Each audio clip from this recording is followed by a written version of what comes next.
A paz de Cristo, meu irmão, minha irmã, que Deus possa te abençoar. Quero te pedir, antes de mais nada, que você possa se inscrever, apertar em todas as notificações para que você possa receber todo o nosso conteúdo, que você possa também curtir, que você possa comentar e que você possa fazer algo para o reino do Senhor, que é compartilhar. Compartilhe esse vídeo que está por vir, não deixe de semear na vida das pessoas. Muita gente necessita ouvir a palavra de Deus. Então você que já está inscrito no canal, amém, Deus te abençoe. Você que não está e vê nossos vídeos, quantas pessoas veem nossos vídeos e veem os versículos da manhã, também os nossos shorts, todo dia às 6 horas da manhã são lançados, que não estão inscritos. Deus abençoe e abençoe a vida de outro também. Amém? Que Deus possa te abençoar rica e abundantemente. Pode rodar a vinheta em nome de Jesus. Deus abençoe.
Especificamente sobre a doença que tem cercado aí o povo de Deus.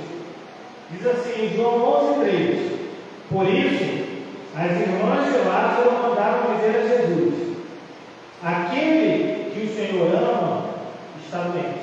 Vou repetir, João 11, verso 3. Por isso, as irmãs de Lázaro mandaram dizer a Jesus: aquele que o Senhor ama está doente. Pai bendito amado, damos graças nesse momento, que possa o Senhor a palavra a cada um de nós, que seja apenas o seu Santo Espírito, Senhor, a tratar com nossas vidas, Pai.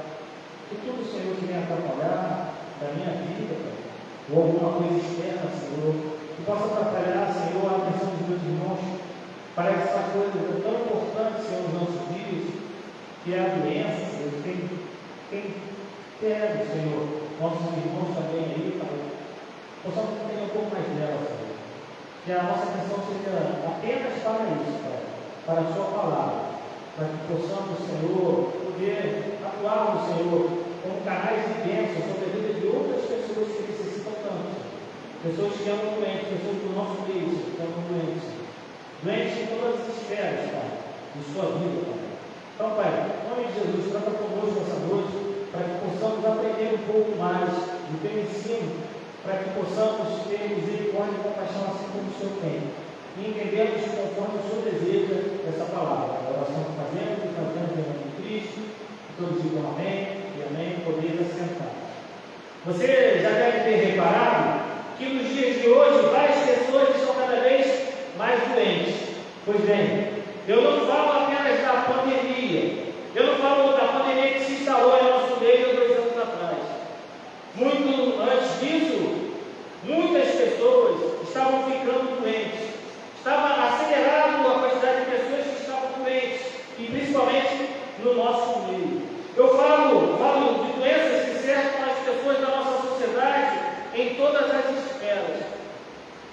A física, a emocional, a psicológica. Tem pessoas no nosso meio que elas andam com problemas de doença física. Tem pessoas no nosso meio que elas andam com problemas de doenças emocionais. Tem pessoas no nosso meio e fora do nosso meio que andam com problemas psicológicos. Como alguns sabem, eu tenho meu trabalho secular.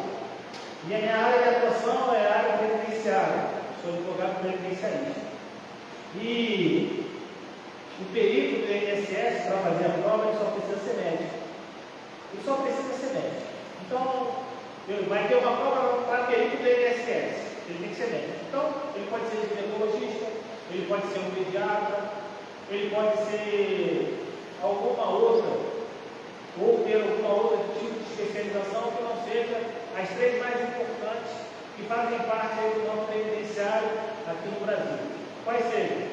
Às vezes ele não é psiquiatra, às vezes ele não é traumatologista e às vezes ele não é cardiologista. Esses três tipos de especialidade trazem 95% das doenças que fazem com que o brasileiro pare de labutar. Doença cardíaca, doença traumatológica e doença psiquiátrica. Pessoas andam doentes. E eu, por causa de advogar nessa causa e dentro dessa esfera, eu tenho visto que cada vez mais pessoas têm buscado um amparo previdenciário para que possam suportar, porque mais pessoas andam doentes. Mais pessoas têm ficado doentes. E aí, em todas as esferas. Eu acho que o assunto doença ele também deve ser abordado pela igreja. Porque tem gente que não trata com a devida importância. Tem gente que não dá importância para a doença. Tem gente que não fala de doença dentro da igreja. E quando fala, desvirtua sobre a doença. Quase nunca o pregador ele fala sobre esse assunto. Ou então ele desvirtua com falsas teorias. Há muita gente pregando falsas teorias sobre a doença. A verdade é que nós temos uma integralidade do nosso corpo. Nós somos seres complexos em nossa estrutura humana, onde o externo, preste atenção, o externo tem grande influência em nossa saúde. A parte externa, ela tem influenciado muito a saúde de qualquer um, inclusive do cristão. Nós somos somáticos, somos seres sociais, somos seres intelectuais e espirituais em nossa constituição como ser humano. Então, a nossa crença também é um ponto influenciador que deve promover para nós uma estabilidade salutar em nossa vida. A nossa fé, ela nos ajuda quando o tema é doença. A nossa crença nos ajuda. A religião que trata com o céu e com a terra, ela também trata com o corpo e com a alma. O pecado não só separou o homem de Deus, mas também separou o homem de si mesmo. O homem se foi separado dele mesmo. Nossa constituição após a queda é de possuirmos uma natureza pecadora, uma natureza em conflito. Nós somos, na devida proporção, seres doentes. Vivemos numa natureza que também está doente e está gemendo. Por isso que tanto ansiamos que Cristo seja presente na nossa vida. Pessoas que estão no mundo, elas estão doentes. Elas estão doentes e nem sabem que estão doentes. Pessoas doentes espiritualmente, necessitando de um apoio. Só há uma pessoa que pode dar esse apoio, que é Jesus Cristo. De qualquer forma, sendo um corpo doente em sua natureza, ele não deixa de ser importante para Deus. Deus se importa. Deus se importa com o doente. Deus dá relevância para esse tema na palavra. Na sua palavra de vida, nós encontramos Deus dando um grande valor ao corpo. Se pegarmos lá 1 Coríntios 6, 19 a 20, diz que o corpo é santuário de Deus. Se pegarmos o escrito de Paulo, Romanos 12, 1, diz que o corpo é instrumento de adoração. Se pegarmos o mesmo livro de Romanos 8, 11, diz que o corpo ele será glorificado. De qualquer sorte, a doença está em toda parte. Países ricos e pobres. Você sabe aonde é a maior incidência do suicídio? A maior incidência, proporcionalmente, do suicídio é em países ricos, não é em países pobres. Países ricos, pobres, países frios, países quentes, pessoas velhas, pessoas jovens, adoecem e morrem todo mundo. Agora, durante a pregação, Já deve ter morrido algumas centenas de pessoas no mundo todo. A graça de Deus não mantém os cristãos fora do alcance da doença. Nós, porque somos cristãos, que não ficamos doentes, reis e súditos, ricos e pobres, doutores e analfabetos, médicos ficam doentes, pacientes caem igualmente diante desse grande perigo. E não há forma, não há maneira que possa manter a doença e a morte do lado de fora. Não tem como. Em algum momento, a medicina pode até prolongar a vida, mas ela não vai eliminar nem a doença, nem matar a morte. A palavra de vida, ela sempre tratou de assuntos pertinentes às doenças em vários tempos da história. Veja bem, ela sempre teve um olhar e um apontamento na medicina, no que diz da sua prevenção. A palavra de vida, ela sempre olhou, sempre apontou para uma medicina preventiva. E a própria medicina, ela corrobora com os métodos de prevenção, que há séculos passados nos foi colocado pela palavra de Deus. Diz lá, Êxodo 15, 26, a palavra de vida diz, e disse: se vocês ouvirem com atenção a voz do Senhor seu Deus, fizerem o que é reto dentro dos seus olhos, derem ouvidos aos seus mandamentos e guardarem todos os seus estatutos, prestem atenção. Isso que diz não sou eu, Êxodo 15, 26, nenhuma enfermidade virá sobre vocês das que enviei sobre os egípcios, pois eu sou o Senhor, aquele que cura vocês. As leis cerimoniais, elas superavam em termos preventivos a medicina mais avançada da época. Quer ver uma coisa? Outro dia a gente estava aqui embaixo e lá em cima começou uma gargalhada. Uma gargalhada forte, depois eu fui falar para a irmã em casa, a esposa, que nós estavam rindo tanto aí, chegou a atrapalhar lá embaixo. Ela falou que eu falei de um tema sobre circuncisão. Eu falei, aí eles acharam graça, começaram a rir, eu expliquei o que era, alguns ficavam com medo disso. Eu falei, não, para criança realmente, mas a circuncisão, por exemplo, é um dos meios mais importantes para ser evitado o câncer do corpo humano. A circuncisão, o isolamento do leproso também foi um grande avanço para tratar a questão da lepra, que era a mais temida enfermidade nos séculos antigos. Nem mesmo a peste negra no século XIII e XIV, que matou um terço da Europa, ou o aparecimento da sífilis nos fins do século XV, produziu tal pavor. A lepra, ela foi um terror dos séculos VI e VII. Atingiu seu pico pavoroso nos séculos XIII e XIV. E sabe como é que ela foi vencida? Quando os médicos se atentaram para um princípio que há em Levítico 13, 46, que diz: será impuro durante os dias em que a praga estiver nele. Está impuro, habitará só. A sua habitação será fora do arraial. Quando eles se atentaram pela palavra de Deus, que o leproso deveria ficar separado durante o tempo da lepra, aí sim se cessou. Se cessou essa doença que perdurou durante vários séculos. O livro de Levítico é uma nova medicina preventiva. Tem gente que não gosta de ler Levítico. Eu não gosto de ler Levítico, eu não gosto de ler. Mas se você olhar com muito carinho o livro de Levítico, você vai ver que é uma nova medicina preventiva. Ele é um dos mais avançados e modernos manuais de medicina da época de Moisés. O desenvolvimento do tema enfermidade e cura na história da humanidade, ele correu um período pós-exílio até a renascença, observando a medicina como a era à beira do leito. Pois bem, a pessoa que ficou após o exílio, esse tempo da pós-exílio até a renascença, não tinha nenhum tipo de medicina que pudesse curar. Era paliativo para a pessoa, ela vai morrer, ela vai ficar para a vida do leito. Mas depois, a partir da renascença, o corpo passou a ser dissecado, o corpo passou a ser detalhado, e aí aconteceu onde surgia a medicina tecnológica.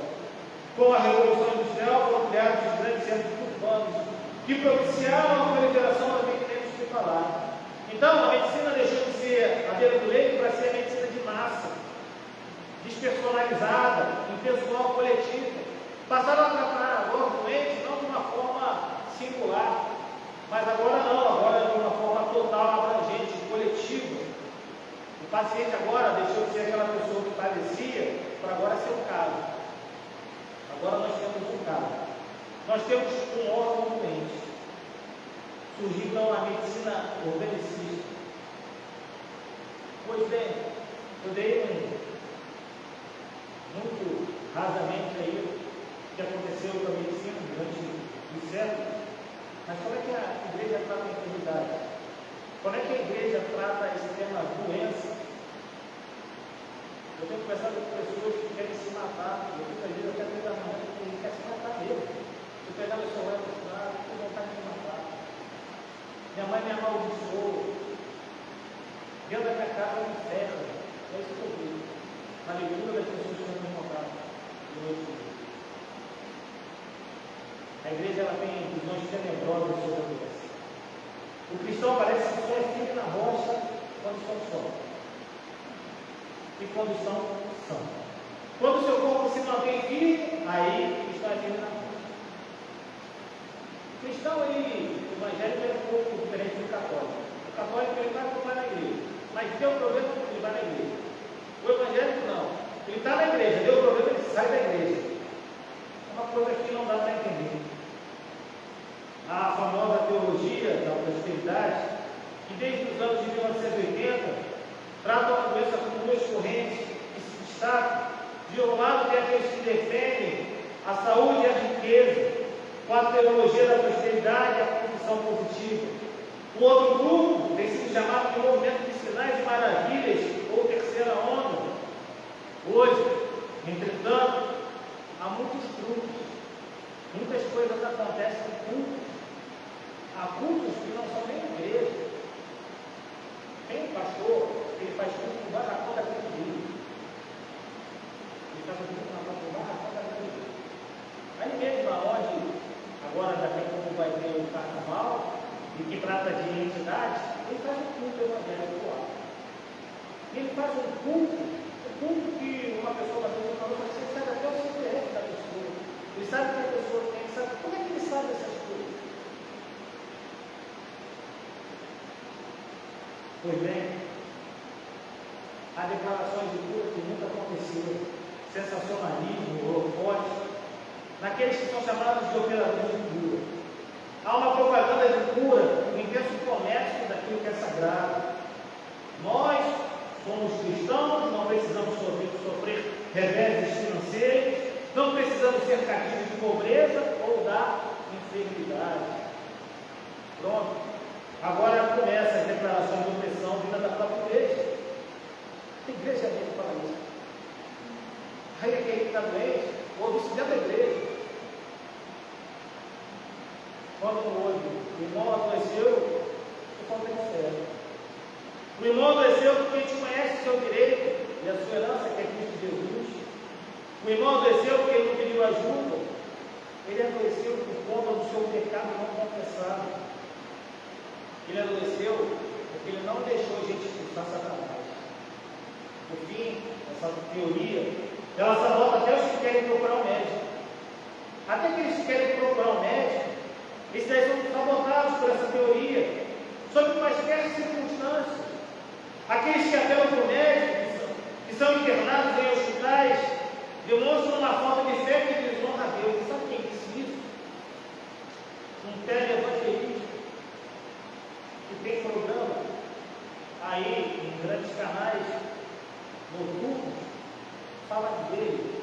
Aqueles que apelam para o médico, que são internados em hospitais, demonstram uma falta de fé que desonra a Deus. Ele prega isso. Ele prega isso em nível nacional, em rede nacional. Heresias elas são espalhadas sobre cura divina, pregada pela teologia da prosperidade. Por quê? Porque Deus deseja que os cristãos desfrutem de suas bênçãos. Então, a enfermidade ela informa que você está fora da vontade de Deus. Então, se você está doente, como se você está doente, alguma coisa aconteceu. Você pecou por causa da sua enfermidade. Então, você tem que resistir ao pecado. Veja bem, gente que fala que desde que Cristo morreu pelas suas enfermidades, como é que você fica doente? Você não tem fé, sempre está se curar? Você tem falta de fé. É isso que a igreja professa. Que a doença, ela procede de Satanás. Nada de bom pode vir da doença. Tem outras teorias heréticas sobre doença pura. Tem um herege conhecido que também é um televangelista, um pastor, um instrutor, professor, um israelense, canadense, chamado Mequilê. Eu procurei a vida desse homem, ver o que esse homem falava, o que esse homem afirmava quando eu comecei a tratar sobre esse tema, a procurar esse tema, a estudar sobre esse tema. Ele fala que a gente não tem que orar, se aceita a sua vontade. Ele diz que a verdade é que Cristo orou: Pai, não seja a minha, mas a tua vontade. E foi isso que foi dito em Lucas 22:42. Mas ele fala que nós não devemos fazer que seja feita a vontade do Senhor. Ele afirma que é da vontade de Deus curar sempre. E Deus quer curar sempre. Deus quer sempre curar. Mas a palavra de Deus diz que alguns santos, eles nunca foram curados. Ele diz que a gente pode dar ordem a Deus, colocar Deus numa parede e dar ordem a ele: olha, sobre ele curar. E a Bíblia nos ensina ao contrário, que nós devemos pedir. Ensina também que o milagre divino de cura ele é gradual. Mas as curas que a gente vê, principalmente no Novo Testamento, elas aconteceram de forma instantânea. Ele informa que a fé é essencial para a cura. Mas a gente encontra relatos na Bíblia dizendo que pessoas que não tiveram fé ou não exerceram a fé foram curadas. Você lembra quando o centurião foi pedido para um servo dele? Quem foi? Quem foi beneficiado? Foi o servo do centurião. Jesus fala daquele homem, mas não fala do servo que foi curado. Então não foi a fé daquele servo que salvou ele. Ele ensina que primeiro precisamos fazer a nossa parte para sermos curados. A palavra de Deus diz que Deus ele é soberano, ele faz o que quiser, o que ele quiser no mundo. Ele espalha isso no seu programa, dizendo que o crente ele não deve ficar doente. Mas a palavra de Deus diz que sim, o crente pode ficar doente e ele vai morrer. Porcaria, lixo, entulho lançado por aqueles que se dizem portadores da palavra de Deus. Carrascos da verdade divina contida na Bíblia. Muitas são as causas da enfermidade, elas todas são baseadas em textos bíblicos. Pode ser o pecado original, Romanos 5:12. Há uma teoria que diz que Deus, quando fez, ele nos fez perfeito, nosso DNA é perfeito. Tanto que não se sabe quanto tempo Adão e Eva ficaram no paraíso até que o pecado original abatesse em eles. Eles podem ter ficado ali por milhares de anos. A Bíblia não relata sobre isso. Mas a Bíblia relata do tempo do pecado original até quando ele morreu de tudo que aconteceu. A Bíblia relata. O nosso DNA ele foi feito para que a gente não tenha isso. Só que nós mesmos, nos acreditamos do século passado, nós mesmos vamos modificar o nosso DNA. Nós mesmos modificamos o nosso DNA. E isso é atestado pela própria ciência. Causa da enfermidade, o pecado pessoal não confessado. Abra lá em Tiago 5, capítulo 16, que você vai ler. Ingerência de Satanás, livro de João 2, você vai ver a enfermidade sendo atacada. Desobediência aos mandamentos de Deus. Olha lá Êxodo 15, 26, que a gente acabou de ler. Aqueles que não observaram os estatutos, os mandamentos da lei de Deus. Causas que extrapolam as datas bíblicas, que são rotineiramente sabidos e devem ser observados. Quer ver uma coisa? Pela observância das leis naturais de Deus. Tem gente que não tem higiene, tem gente que não tem cuidado com o corpo, tem gente que não se alimenta bem, tem gente que não tem um sono bom. Há também aqueles problemas que acontecem naturais, catástrofes, como essa que aconteceu lá em Petrópolis. Lixo espalhado acumulado, não tem tempo para retirar, acidentes, terremotos, enchentes. Então a passagem que a gente leu, ela deve ser contextualizada. O homem que caiu doente, que foi acusado a Jesus, era irmão de Maria e Marta. Lázaro era irmão de Marta e Maria. E todos eles eram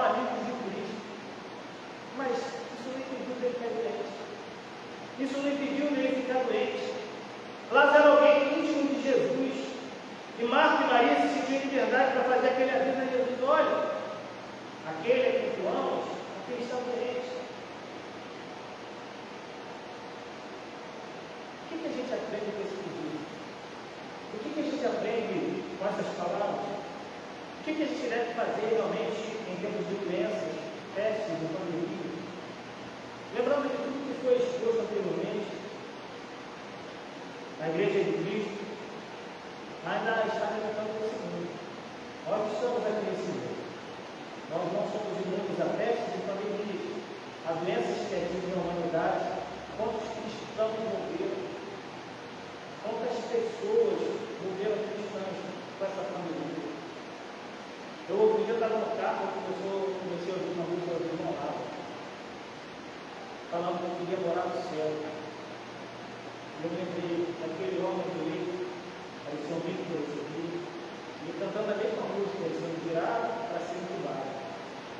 Aquele homem morreu. Aquele homem não tem, cara, questão. Pelo menos sub-16.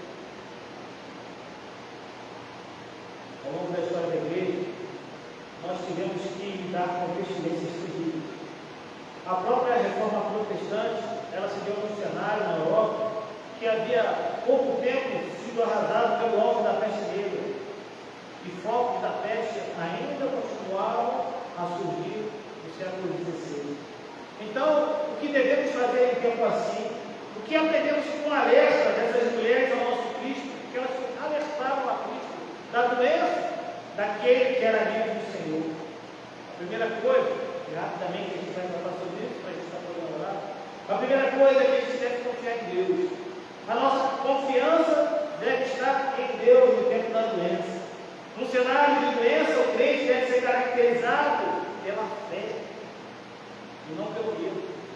Tem crente que é caracterizado pelo medo, tem medo. O medo supera a fé.